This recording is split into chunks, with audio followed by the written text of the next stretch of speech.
할렐루야. 오늘 여러분 말씀 제목 나누겠습니다. 다 같이 한번 하겠습니다. 시작. 크리스천들의 나눔의 삶. 오늘 여러분 말씀 보면은 오늘 사도행전 2장 43절에서 47절의 말씀은 교회 안에서 떡을 떼고 나눠주는 그런 환경입니다. 그런데 여기서 가장 중요한 게 뭐냐면 사람마다 두려워한다고 그랬어요. 두려워하는 것이 뭘까? 여기서 두렵다는 것은 뭐냐면 무서워하는 것이 아니라 공경하는 거죠.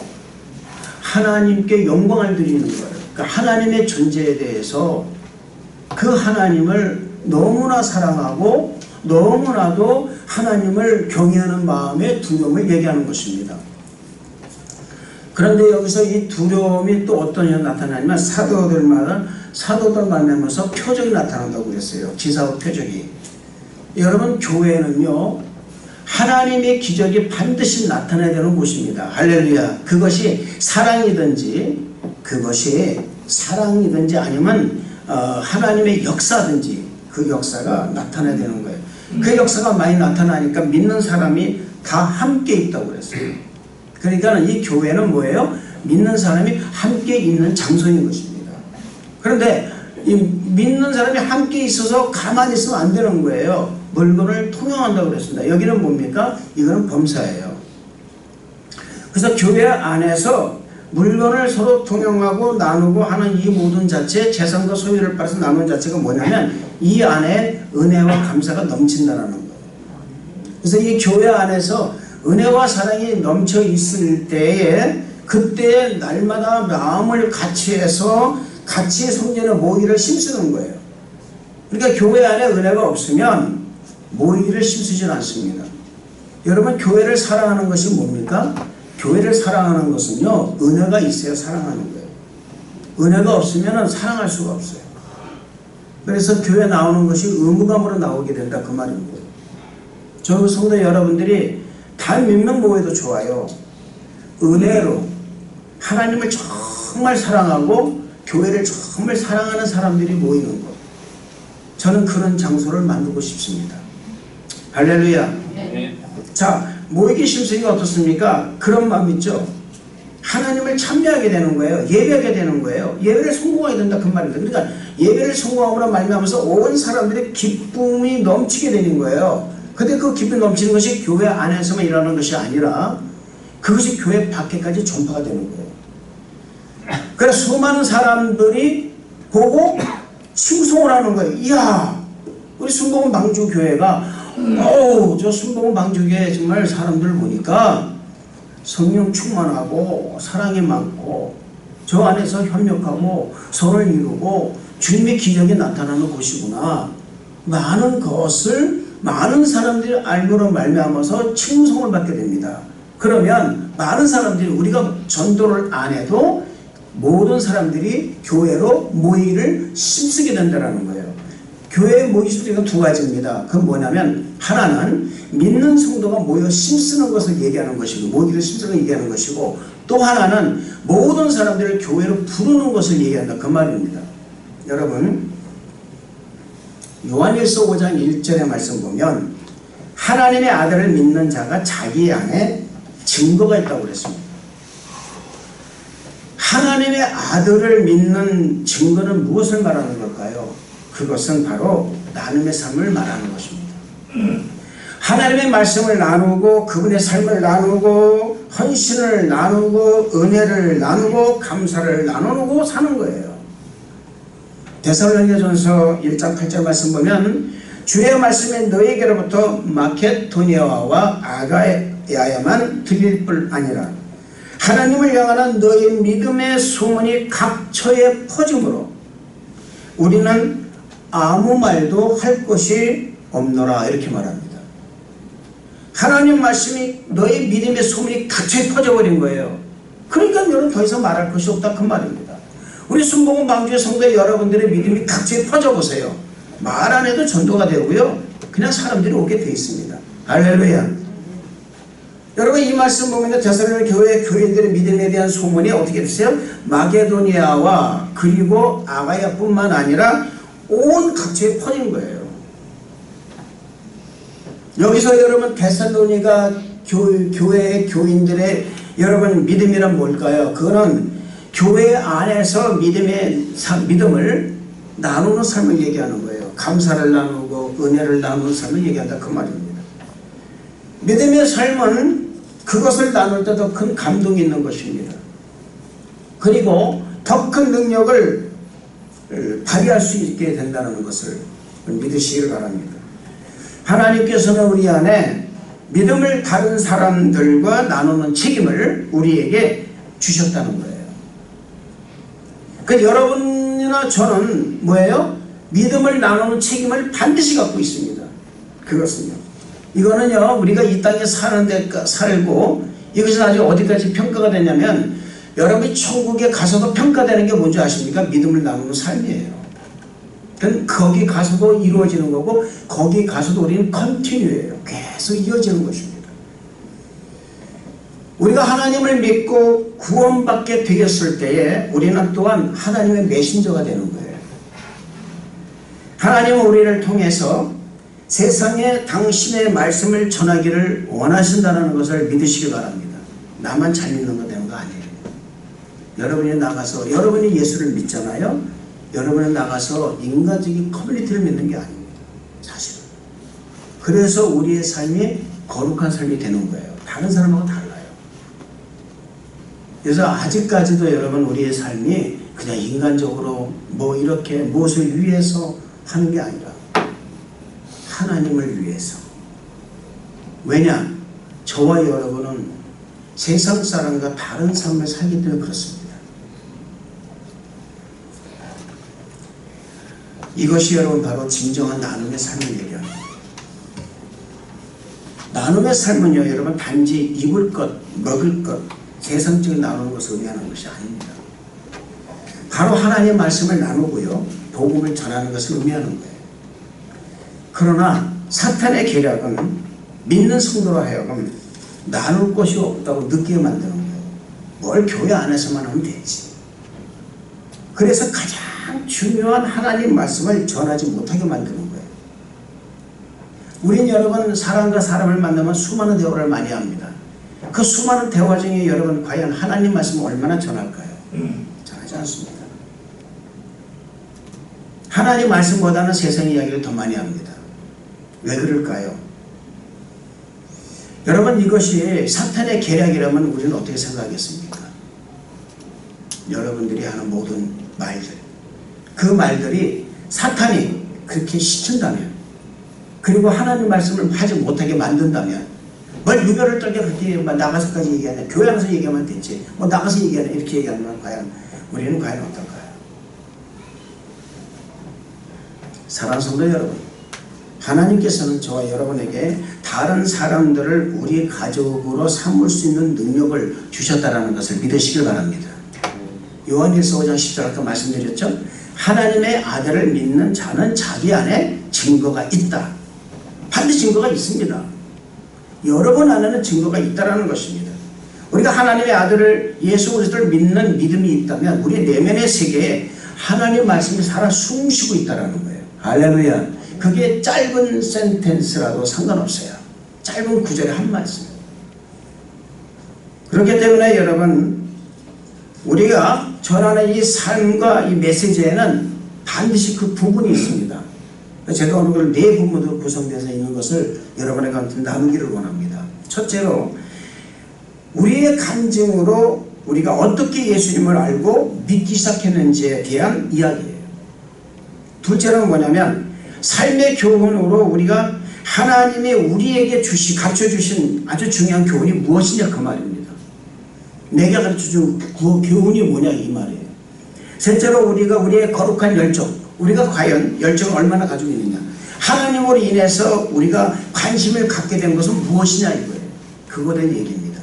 네 번째는 뭐냐면 이 복음으로 구원의 메시지를 가지고 내가 좀 전하고 있느냐, 아니면 내가 그냥 세상적으로 아직 예수를 믿는 사람인데 불구하고 내가 세상적으로 그냥 가서 사람들과 커뮤니티를 맺고 있느냐라는 거예요.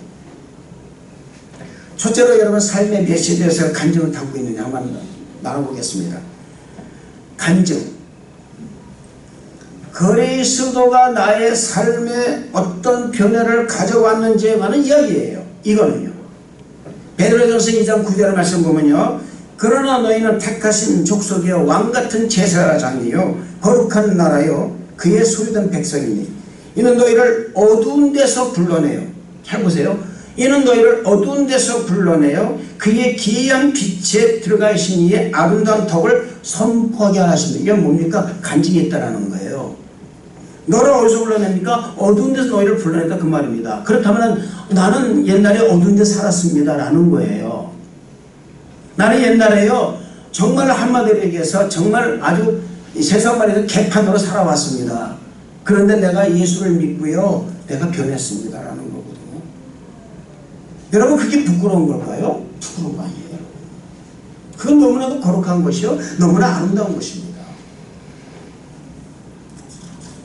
그래서 그렇게 어두운 데서 나를 불러내서 그 빛의 아름다운 그 기이한 빛이라고 그랬잖아요. 그 기이한 빛이 나를 들어가게 만든 거예요. 그 아름다운 것을 뭐야 내가 나가서 선포하게 하는 게 뭐냐 말하는 게 간증이라 그 말입니다. 사랑하는 성도 여러분, 여러분과 저는요 하나님의 강권적인 그 은혜와 사랑으로 어두운 데서 부르심을 받아서 하나님의 기이한 빛에 들어간 사람이라는 사실을 믿으시기를 주님의 이름으로 축원을 드리겠습니다. 한 사람도 여러분 우리는 어둠에서 없던 사람이 하나도 없어요. 다 어둠에 있었어요. 저나 여러분 똑같이 다 어둠에 있었습니다. 저도 여러분 어둠에 있었고요. 저도 그랬습니다. 저도 여러분 사실은 아버님이 일찍 돌아가시고 청소년기를 굉장히 아주 힘들게 보냈어요. 그 청소년기에 여러분 사실 어떻게 보면은요 하나님이 아니었다라면 저는 여러분 정말 인생을 포기할 수도 있었을 거예요. 왜냐하면 너무 어려웠으니까. 제 주위에 여러분 또 보면은 사실은 좀 이렇게 남북한 친구들이 많이 있었단 말이에요.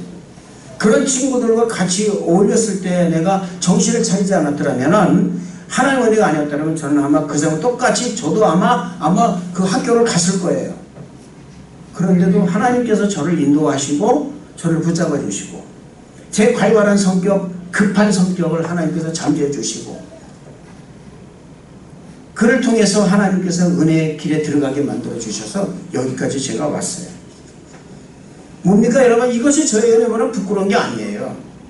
이것을 전하는 게 뭡니까? 이런 것을 어두운 데서 불러내서 기인 밑에 들어갔다는 것을 그를 전하는 것이 뭐냐 바로 그게 간증이라는 것입니다. 이 전하는 것이 뭐냐 바로 증인의 본질이에요. 즉 예수님과 관련 우리의 경험을 나누는 것입니다. 이것을 가르쳐서 아까도 말씀드린 간증이라고 하는 거예요. 법정에서 여러분 증인은요 사건에 대해서 주장을 펴거나 진실을 말하거나 판결에 대해서 압력을 행사하지 않습니다. 그것은 변호사들의 일이에요. 증인은 뭐냐? 증인은 그들에게 나에게 어떤 일이 일어났는지 아니면 그들에게 어떤 일이 일어났는지에 대해서 이야기하는 것이 증인의 본질입니다. 사도행전 1장 8절의 말씀 보면요 오직 성령이 너희에게 임하시면 너희가 권능을 받고 예루살렘과 온유대와 사마리아 땅끝까지 이르러 내 증인이 되리라 말씀하셨어요. 증인이에요. 예수님은 땅끝까지 이르러 내 증인이 되라 이렇게 말씀하셨죠. 너희는 내 변호사가 되어야 한다 이렇게 말씀하지 않으셨다라는 거예요. 여러분 간증이라는 것은 뭐냐? 내가 겪은 예수님, 내가 경험한 예수님, 내게 오신 예수님, 나를 구원하신 예수님을 간증하는 거예요. 그거 전하는 거예요. 그거. 이 간증은 참으로 독특하기 때문에 많은 사람들의 공감을 얻을 수 있는 아주 중요한 지원이 되는 것입니다. 그래서 개인의 간증은요 어떤 때는요 설교보다도 더 효과적일 수도 있어요. 굉장히 이 간증들은 사람들의 관심을 갖게 하며 오랜 동안 기억에 남게 할 것입니다. 이 간증에는 우리가 조심해야 할 한 부분이 있는데 그것은 뭐냐면 간증을 통하여 예수님이 전해져야 하는데 자칫 자신의 이야기를 전할 수 있게 되기 때문에 조심해야 된다는 거예요. 할렐루야.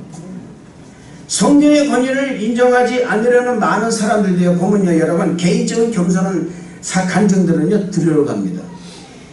내가 이렇게 해서 이렇게 됐어요 라고 겸손하게 얘기할 때 그 간증을 듣는다 그 말입니다. 그래서 사도 바울은요 여러분 어떻습니까? 성경을 통해 보면 사도 바울은 6번이나 간증을 했어요. 내가 어떤 사람이다. 나는 죄인 중에 괴수다까지 얘기했습니다. 여러분 그 사람이 대사도예요. 그런데 여러분 그는 뭐라고 그랬어요? 나는 죄인 중에 괴수다라고 그랬습니다. 그는 자기를 완전하게 낮춘 겁니다. 완전하게 낮춘 겁니다. 우리가 여러분 간증을 나눈 데는 솔직한 그런 나눔이 있어야 됩니다. 첫 번째는 뭐냐면 예수님을 만나기 전 내 삶이 어떠했는지. 두 번째, 예수님이 필요하다는 사실을 언제 어디서 내가 어떻게 깨달아 느꼈는지 이걸 얘기해야 되는 거예요. 과연 예수님께서 나의 삶을 왜 필요했는가 그 말입니다. 왜 필요한? 지금 여러분 이런 데서 어떻습니까 여러분? 여기 설교 듣는 우리 성도 여러분들 또 이 방송으로 설교 듣는 우리 성도 여러분들 과연 나는 과연 정말 예수님께서 내 삶에 필요하다고 느낀 것이 언제나 그 말이에요. 지금도 여러분 만약에 이걸 느끼지 못한다면 다시 생각해 봐야 돼요. 정말 다시 생각해 봐야 돼요. 지금 여러분 이 설교 여러분 지금 듣고 있는 여러분의 이 설교가 어쩌면 여러분 우리가 과연 어떤 삶을 살고 있는지 지금 내가 어떤 삶을 살고 있는지 어떤 일을 내가 하고 있고 어떤 생각을 가지고 있는지에 대해서 다시 재점검해 보는 그런 전 시간이 됐으면 좋겠습니다. 세 번째로 뭐냐면 어떻게 나의 삶을 예수님께 헌신했는지 나는 그걸 어떻게 헌신했는가 그 말이에요. 내가 은혜를 받았어요? 구원받았어요? 어떻게 내가 하는 거 헌신했냐 그 말입니다. 특히 젊은 청년들 어떻게 헌신하고 있는가. 나를 구원하신 예수 내가 왜 예수를 믿고 내가 왜 교회를 나와야 되냐 그 말이에요. 그 다음에 마지막으로 네 번째는 뭐야? 예수님의 나의 삶을 어떻게 변화시켰는지. 과연 내가 예수를 믿기 전에 나의 삶과 예수 믿고 나서 나의 삶이 어떻게 변화됐는지. 여러분 이 구원받은 이에게 이야기 말고도 여러분 여러가지 간증이 많이 있을 수가 있습니다. 하나님의 나를 도와주신 모든 경험에 대해서 이야기할 수 있는 거예요.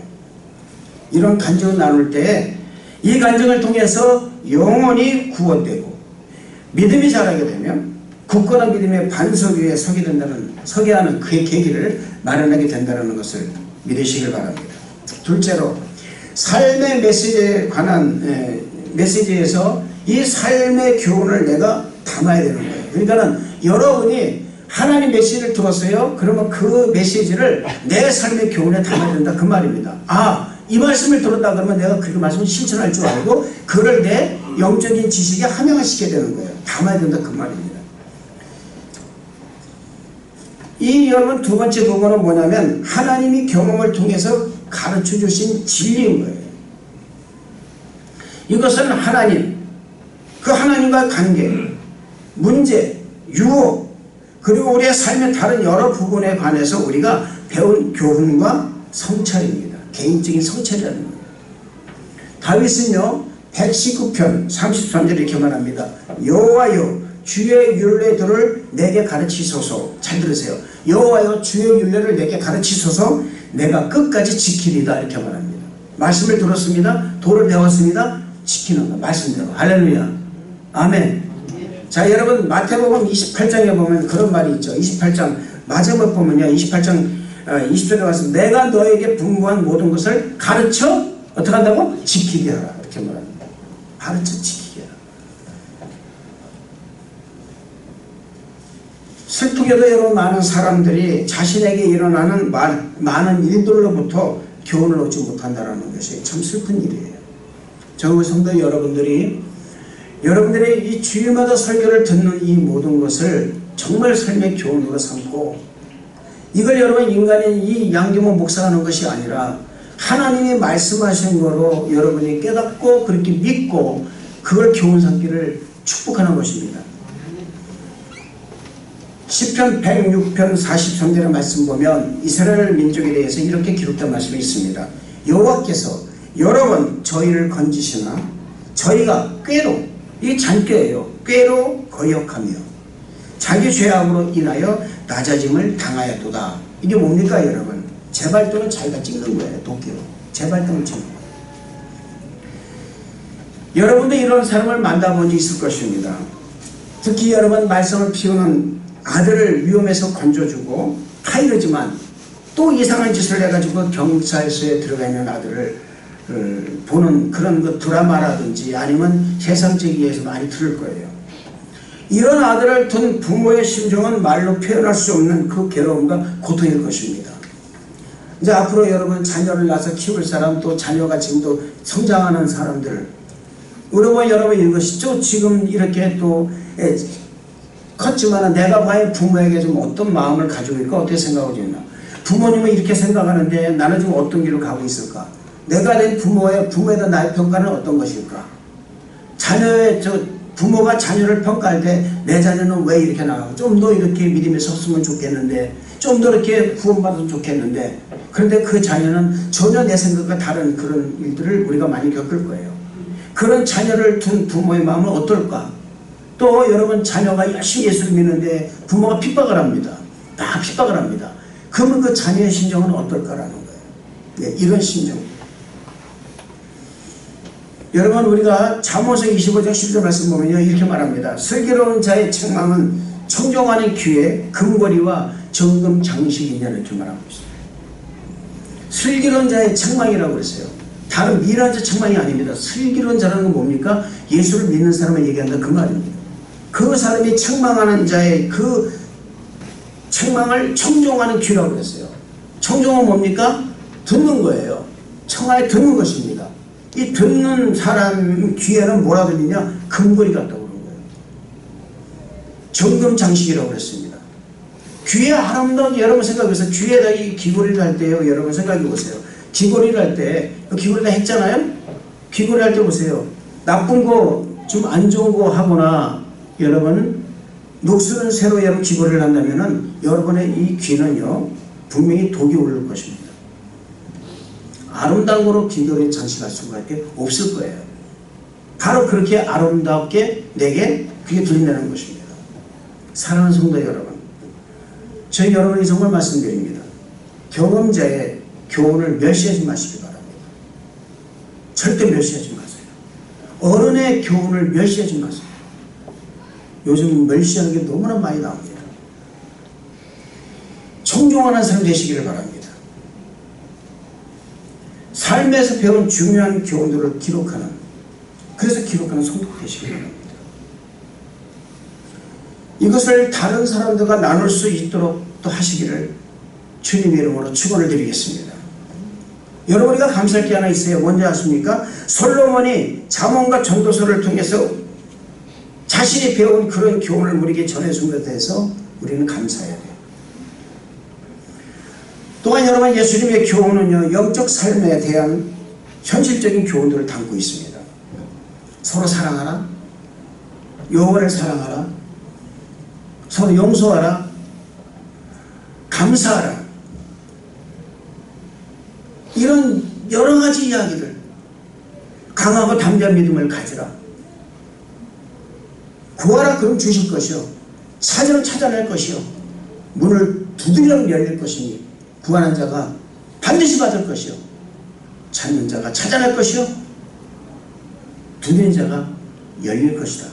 이 말씀은 이런 여러분 영적 교훈들을 우리가 가슴에 담는 우리 성도 여러분 다 되시기를 주님 이름으로 축원을 드리겠습니다. 성숙한 사람들은 매일매일의 영적인 경험을 통해서 교훈을 꺼내는 습관을 기릅니다. 매일의 삶을 하나님과 동행하고 고람되어 신앙으로 무장되어 있으므로 영적으로 성숙한 사람이 된다는 것입니다. 우리는 우리의 기억을 되살리고 영적으로 성숙해지는데 도움이 되는 몇 가지를 내 자신에게 스스로 질문해 볼 필요가 있는 거예요. 그 첫째가 뭐냐? 하나님은 실패를 통해서 나에게 무엇을 가르쳤는가라는 거예요. 하나님이 나에게 내가 실패를 하는 데서 그것 통해서 나는 무엇을 배웠는가라는 거예요. 어떤 걸 가르쳐 주셨는가. 둘째로 돈이 부족한 상황에서 하나님은 나에게 무엇을 가르쳐 주셨을까라는 겁니다. 셋째로 하나님은 고통, 슬픔 또는 우울함을 통해서 나에게 무엇을 가르쳐 주셨겠는가라는 거예요. 넷째로 하나님은 기다림을 통해서 나에게 무엇을 가르쳐 주셨는가라는 거예요. 나는 또 무엇을 배웠는가라는 것입니다. 다섯째, 이건 저에게 해당되는 거예요. 또 여러분이 해당될 수가 있습니다. 하나님은 질병을 통해서 나에게 무엇을 가르쳐 주셨는가, 나는 무엇을 배웠는가라는 거예요. 6째, 하나님은 내가 실망을 하는데 그 실망을 통해서 나에게 무엇을 가르쳐 주셨는가라는 것입니다. 7번째, 나는 가족, 교회, 인간관계, 소그룹, 그리고 나를 비판하는 사람들을 통해서 무엇을 배웠는가라는 것입니다. 어떤 것을 배웠는가? 이것은 남편과 아내가 될 수도 있어요. 친구가 될 수가 있습니다. 교인과 목사의 관계도 될 수가 있습니다. 교인과 교인과 관계도 될 수 있습니다. 나는 그들을 통해서, 이런 그룹을 통해서 무엇을 배웠는가 라는 것입니다. 좋은 관계에서 어떤 걸 배웠는가, 나쁜 관계에서 어떤 걸 배웠는가 라는 것입니다. 이것을 우리가 깨닫게 된다면 아마 우리는 정말 하나님의 놀라운 그 은혜 가운데 삶의 교훈을, 신앙생활의 교훈을 얻게 된다는 것입니다. 셋째로, 삶의 메시지에 우리가 나누는 것에는 거룩한 열정을 담아야 됩니다. 그러니까 여러분들이 삶의 메시지에 우리가 나누는 거룩한 열정을 담아야 될 줄 알아야 되는 거예요. 여러분의 믿음의 그릇에 아무것도 담아있으면 안 됩니다. 그 믿음의 그릇에 여러분 우리가 열정을 담을 줄 알아야 된다, 그 말입니다. 하나님은 열정적이신 분이세요. 우리 하나님은요, 여러분, 선한 것에는요 아주 열정적으로 사랑하십니다. 그러나 불의한 것에는 열정적으로 미워하신다는 거예요. 할렐루야. 우리가 여러분 그분에게 더 가까워질수록 하나님이 우리를 깊이 사랑하신 것에 열정을 갖게 될 것입니다. 그래서 우리는 이 세상에서 하나님의 대변자가, 열정적인 대변자가 될 수가 있다는 거예요. 그것이 여러분 영혼 구령의 열정이 될 수도 있고요, 선교의 열정이 될 수도 있습니다. 그렇기 때문에 우리는 성령으로 충만해 있어야 되고 말씀으로 무장되어 있어야 된다는 거예요. 여러분 에베소서 5장 15절 18절 말씀 보면, 그런즉 너희가 어떻게 행할지를 자세히 주의하여 지혜 없는 자같이 하지 말고 오직 지혜 있는 자같이 하여 세월을 아끼라. 때가 악하니라. 그러므로 어리석은 자가 되지 말고 오직 주의 뜻이 무엇인가 이해하라. 술 취하지 말라. 이는 방탕한 것이니 오직 성령으로 충만함을 받으라. 말씀하고 있습니다. 여러분 이 말씀이 때로는 여러분 자신 중에서도, 여러분 중에서도 공허한 메아리로 들릴 수가 있을 것입니다. 그러나 여러분에게 말씀드립니다. 술 취하지 마세요. 오직 성령의 충만함을 받으시기 바랍니다. 이게 중요한 거예요. 여러분 지혜 있는 사람은요 거룩한 열정을 갖게 되어 있습니다. 성령이 충만한 사람은 거룩한 열정을 갖고 주의 일을 감당해내는 사람이 된다는 것, 이걸 믿으시기 바랍니다. 거룩한 열정에는 뭐가 있는 줄 아십니까? 꿈을 담게 되는 거예요. 꿈이 있는 사람은 그 꿈을 이루기 위해서 열정을 갖게 되어 있다는 것입니다. 저는 열정을 가졌어요. 우리 교회 반드시 자체 선교를 말하는 열정을 가졌습니다. 그걸 실천하고 있습니다. 여러분 열정이 없는 사람은 꿈이 없어요. 공부도 마찬가지예요. 열정이 있으면 성공합니다. 의무적으로 공부해서는 안 돼요. 열정이 있어야 신앙생활 할 수가 있고요, 열정이 있어야 가정생활도 할 수 있습니다. 열정이 있어야 사업을 할 수가 있는 것이고요, 열정이 있어야 인간 사랑을 할 수가 있는 것입니다. 그것이 없으면 아무것도 안 되는 거예요. 저는 여러분의 믿음의 그릇에 열정이라는 것을 담기를 축복합니다. 영원구령에 여러분의 꿈과 비전을 가지고 있고 성령의 인도하심을 받는 사람은 하나님의 거룩한 열정을 그 마음에 담게 되어 있는 거예요. 이런 사람이 하나님의 사명을 능히 감당해내고도 남음이 있는 사람이 된다는 사실을 믿으시기를 주님의 이름으로 축원을 드리겠습니다. 넷째로, 삶의 메시지, 여러분의 삶의 메시지에 복음을 담아야 되는 거예요. 복음이 무엇입니까? 복음은 지금 이 말씀 제대로 못 들으면 복음이 뭔지 몰라요. 복음은 예수 그리스도의 나심과 그분의 이 땅의 사역, 그리고 십자가 대속의 죽음, 부활하심, 그리고 승천하심과 마지막으로 다시 오심을 나타내는 것이 복음입니다. 그래서 지금 한마디로 표현한다면 예수 그리스도가 복음인 것입니다. 로마서 1장 17절 말씀하면 복음에는 하나님의 의가 나타나서 믿음으로 믿음에 이르게 하나니 기록된 바 오직 의인은 믿음으로 말미암아 살리라 말씀하고 있습니다. 고린도후서 5장 19절의 말씀 보면 이는 하나님께서 그리스도 안에 계시사 세상을 자기 화목하게 하시며 저희의 죄를 저희에게 돌리지 아니하시고 화목하게 하는 말씀을 우리에게 부탁하셨느니라 라고 말씀하고 있습니다. 복음은 우리가 예수님을 통해 우리를 구원하시는 하나님의 은혜를 믿을 때 우리의 죄를 용서받고 삶의 목적을 갖게 되며 천국의 영원한 집을 약속받는 것입니다. 복음을 전하는 방법에 여러분의 많은 관한 그 책들이 많이 있습니다. 또 책을 통해서 우리는 전대 방법을 알게 되고 또 세상의 경험을 통해서 도움을 받을 수가 있습니다. 그러나 여러분이 세상에서의 그런 훈련만으로 책만으로는 그리스도 증인이 될 수가 없다라는 거예요. 우리들의 삶에 예수 그리스도의 복음을 담지 못한다면 우리는 전도생활을 할 수가 없고 신앙생활을 할 수 없다는 것을 잊지 마시길 바랍니다. 즉 우리의 삶에 하나님의 메시지 이 복음을 담을 줄 알아야 된다 그 말이에요. 아멘. 네. 무엇보다 중요한 것은 여러분 뭔지 아십니까? 우리가 하나님이 하시는 것처럼 잃어버린 사람들을 사랑하는 방법을 우리가 알아야 되는 거예요. 그걸 알지 못하니까 복음을 나누지 못한다 그 말입니다. 그걸 알 때 복음을 나눌 수가 있는 거예요. 그 방법을 배우지 않으니까 중요하게 생각하지 않는다 그 말입니다.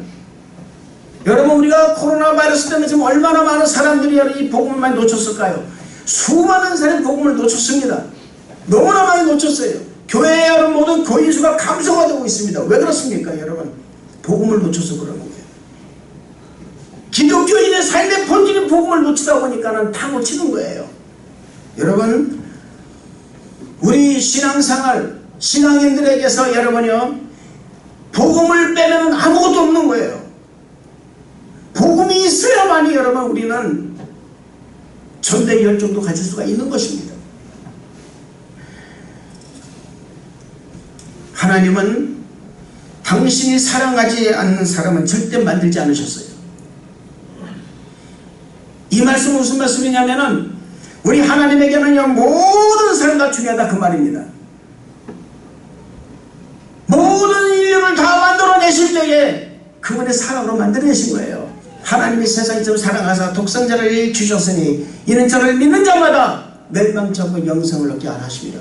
할렐루야. 태초에 하나님이 천지를 만드시니라 하나님께서 사람을 만드시고 말씀하십니다. 나의 형상이다 내 모습이다 라고 말씀하셨어요. 여러분 우리 예수님께서 십자가에서 당신의 발을 크게 벌리셨을 때에 예수님이 이렇게 말씀하고 계셨던 것입니다. 나는 너희를 이만큼 사랑한다고 말씀하시는 거예요. 고린도후서 5장 14절 말씀 보면 그리스도 사랑이 우리를 강권하시도다. 우리가 생각하되 한 사람이 모든 사람을 대신해 죽었은즉 모든 사람이 죽은 것이라 이렇게 말씀하고 있어요. 우리가 생각할 것이 하나 있습니다. 그것은 이 땅에서 우리의 사명에 대해서 감동이 없다면 잠시의 시간을 내어서 예수님께서 십자가에서 우리를 위해서 하신 일을 생각해 보기를 저는 강권드립니다. 하나님이 세상을 이처럼 사랑하셨기 때문에 우리 또한 세상을 사랑하고 섬기고 돌봐야 한다는 거예요. 할렐루야. 네. 여러분 사랑은 선택의 여지가 없다는 것을 잊지 마시기 바랍니다. 요한일서 4장 18절 말씀 보면은 사랑 안에 두려움이 없고 온전한 사랑이 두려움을 메워쫓나니 두려움에는 형벌이 있습니다. 두려워하는 자는 사랑 안에서 온전히 이루지 못하였느니라 라고 말씀하고 있습니다.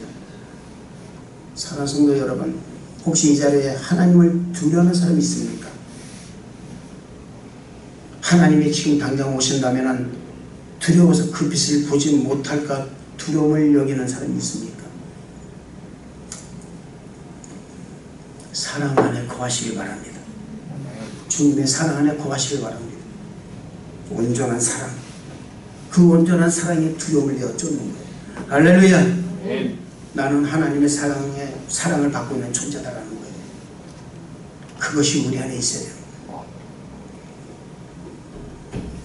부모는 여러분 아이에 대한 사랑이 두려움보다 크기 때문에 자신의 아이를 구하기 위해서 불타는 건물로 뛰를 수가 있는 것입니다. 중국의 어떤 한 사람은, 한 여자분은 집에서 불이 났는데 미쳐나가지 못하고 아이와 같이 있었는데 그 아이를 자신의 변기통에다 집어넣습니다. 그리고 자기가 그 위에 덮습니다. 불이 다 타고 나서 가보니까 아이가 그 변기통 안에서 꼬물꼬물 떠고 있는 거예요. 엄마는 이미 다 죽었고. 이게 여러분 바로 사랑입니다. 이 두려움이 없는 사랑 때문에 자신의 목숨을 촉개같이 내놓을 수 있었던 거예요. 사랑하는 성도 여러분, 우리 예수님께서 그런 분이십니다. 예수님은 당신의 목숨 하나를 내놓으시고 온 세상의 죄인들을 위해서 내놓으셨던 거예요. 사랑하는 성도 여러분, 나는 과연 어떻게 살아가는 거예요? 예, 우리가 자신을 위해서 그렇게 할 수는 있습니다. 그러나 영혼을 위해서 그렇게 할 수 있냐 그 말입니다. 죽어가는 영혼, 천국 못 가는 영혼을 위해서 우리가 과연 얼마나 많은 사람들을 전도했고 얼마나 많은 사람들 우리가 과연 주의 말씀을 나눴을까요? 만일 여러분 주위에 있는 모든 사람들에게 복음을 전하기가 두려워한다면, 그런 두려움이 여러분에게 있다면 하나님께 그들을 사랑할 수 있는 마음을 달라고 기도하시기 바랍니다. 두려움을 없게 해달라고 기도해 주시기 바랍니다. 우리는 잊지 말아야 돼요. 베드로서 3장 9절의 말씀 보면 주의 약속은 어떤 이 덕이라고 생각하는 것 같이 덕인 것이 아니다. 오직 너희를 대하여 오래 참으사 아무도 멸망치 않고 다 회개하기에 이르기를 원하시느니라 라고 말씀하십니다. 내 자식, 내 이웃, 내 부모, 내 형제, 여러분 그들이 여러분 나는 괜찮아요. 나는 예수 믿으니까. 근데 그들이 여러분 예수를 안 믿고 죽는다면 그들은 어디 가겠습니까? 갈만한 건데. 왜 예수님께서 여러분 아직 오지 않으십니까? 온 천하의 모든 사람이 다 예수 믿기를 원하시는 거예요. 할렐루야. 그리스도를 모르는 사람 단 한 사람이라도 여러분이 우리가 알고 있는 한 그들을 위해서 계속 기도하고 사랑으로 섬기며 복음을 전해야 되는 거예요. 그게 태신자예요. 마음에 품는 거예요, 여러분. 우리가 사는 지역 안에서 하나님의 가족이 있는 사람이 한 사람이라도 있다면 반드시 그에게 계속 다가가서 거부를 당해도 좋습니다. 다가가서 우리가 살고 있는 이 축복의 메시지를 우리가 전해야 되는 거예요. 할렐루야. 여러분, 성장하기를 원하지 않는 교회와 성도는 이 세상에 대하여 예수를 믿지 않는 사람에게 대하여 그것이 내 자식이든 내 형제든 내 이웃이든 내 친구든 이렇게 말하는 똑같습니다. 너 지옥 가도 돼. 말은 똑같아요. 여러분 때가 급합니다. 여러분 시간이 없어요. 내가 아는 사람들이 천국에 가도록 하기 위해서 나는 무엇을 해야 하는가? 이런 질문을 나 스스로에게 던져볼 줄 알아야 된다 그 말입니다. 그들을 어떻게 할 것인가? 교회를 초대할 것인가? 나의 간증을 나눌 것인가? 그들에게 내가 밥을 사주겠는가? 나의 교훈을 전하겠는가? 라는 거예요. 예수님을 영접할 때까지 그들을 위해서 내가 어떻게 기도해야 되는가? 라는 것입니다. 사랑하는 성도 여러분, 우리의 선교제는 우리의 주변에 있는 모든 무엇의 사실을 잊지 마시길 바랍니다. 하나님이 주신 기회를 놓치지 마세요. 아멘. 놓치지 마세요. 나 때문에 천국 가게 된 사람이 있는가? 나 때문에 지옥 간 사람이 있는가? 천국에서 누군가가 나에게 이렇게 대답한다고 올려줬습니까? 정말 감사합니다. 당신에게 복음을 전해주었기 때문에 제가 이곳에 올 수 있었습니다. 이런 말을 듣는다면 얼마나 행복할까요? 이보다 행복한 건 어디 있겠습니까? 사랑하는 성도 여러분, 여러분을 천국에 이루도록 도움을 준 사람들과 천국에서 만나는 상상을 해보시기 바랍니다. 한번 해보세요. 여러분. 그게 어떤가? 어떤 기분일까? 한번 생각해 보세요. 한 영혼의 구원은 여러분의 인생에서 성취한 그 어떤 것보다 더 중요하고 더 아름답다는 사실을 믿으시기를 주님 이름으로 축원을 드리겠습니다. 하나님은 성경 말씀을 통하여 이 땅에서 우리의 삶에 대한 5가지의 목표를 분명히 주셨어요. 첫째는 그분은 우리를 가족의 일원으로 삼아 주셨습니다. 아버지라고 내가 부를 수 있도록 만들었다 그 말입니다. 둘째로 그분의 성품을 보여주는 모델을 삼으셨어요. 우리를 통해서 너가 예수 그리스도 사람이다, 너는 믿음의 사람이다, 너는 신앙이다라는 그 성품을 갖게 만드셨습니다. 셋째로 그분의 영광을 보이게 만들었어요. 우리를 통해서 영광을 드러내게 만들었다 그 말입니다. 나를 통해서 주님 영광을 보이게 만들었다 그 말이에요. 많은 사람들로 하여금. 넷째로 그분의 은혜 사역들을 세웠어요. 은혜를 나누게 하고요, 서로 감사하게 하고요, 사랑을 나누고요, 봉사하게 만들고요, 그랬다 그 말입니다. 마지막으로 복음의 전령대로 삼으셨다는 거예요. 여러분, 이 5가지 목적 가운데 네 가지의 목표는요 하늘나라에서 누리게 되는 거예요. 우리가요. 그러나 5번째는 이 땅에서만 이루어질 수 있다 그 말입니다. 전도는 이 땅에서만 이루어지는 거예요. 이 땅에서만. 나머지 넷은 하늘나라에서 계속 우리가 하게 될 거예요. 하나님과 사랑을 나누고요, 가족 일원이 되고요, 여러분 성품은 여러분 아름다운 성품으로 계속 이어지는 것이에요. 그리고 여러분 영광을 보게 되는 것이고요, 그리고 그분과 같이 나같이 사역을 하는 거예요. 그런데 여러분, 복음 전도는 이 땅에서 이루어지는 것입니다. 하늘나라에서는 안 하는 거예요. 그래서 복음을 전하는 것이 그만큼 중요하다는 것입니다. 나머지 넷 생명의 소식을 전할 수 있는 시간이 왜요? 짧게 되는 거예요. 제가 오늘도 여러 이민을 왔는데요, 내년이 여러분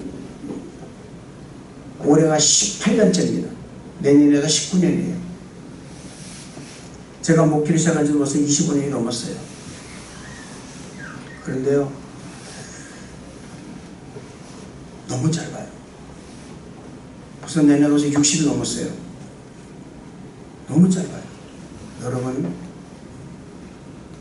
길다고 생각하지 마시기 바랍니다. 복음 전도는 짧은 거예요. 금방 시간이 간다 그 말입니다.